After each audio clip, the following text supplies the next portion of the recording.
very, very positive start to the season. You know, both drivers qualified exceptionally well.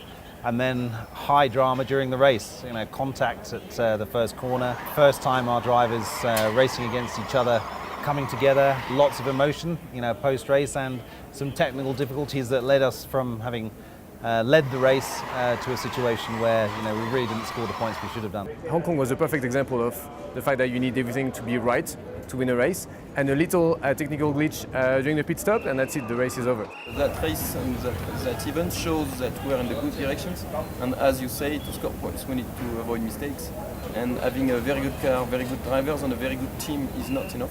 We need to put everything together to avoid mistakes. So it was a good demonstration of what we have done and what we have to do. So Marrakesh race day. This was a very much more positive day.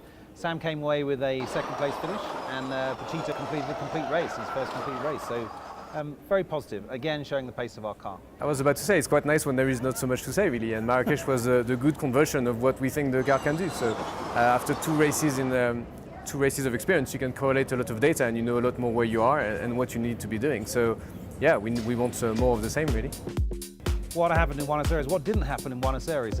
It was, I've got to say, this was a really disappointing race for me. Having been top of the timing sheets, not in just free practice 1 and 2, but you know, for the sake of it, we were also fastest in shakedown, which is not necessarily where we're judged.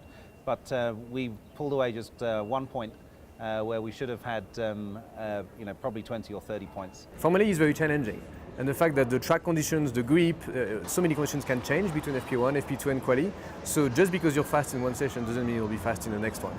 And it's also really important to keep the drivers in the right state of mind to make sure that they can deliver on their pace. So there wasn't really anything wrong in terms of technology or car or so on during Buenos Aires, but it was one of these races where not everything came together in qualifying.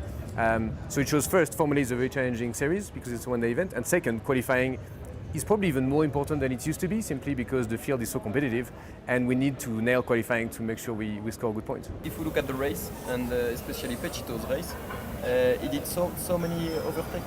Yeah. So in Marrakesh he did a very good race, but with just a few overtaking. In Marrakesh I think he did 15 overtaking. From 18th to 10th, I think, yeah? Yeah, from 20 to 10th, yeah. And he lose some place in different occasions, and then managed to overtake again the guys in front of him. So I think it was a very interesting race. The track's difficult here, so how do we combat that?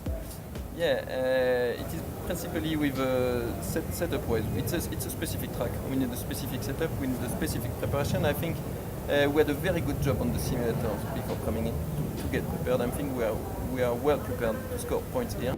The one thing we might do here a bit more than usual is the emphasis on qualifying, to make sure we start in the right place and then score points from them.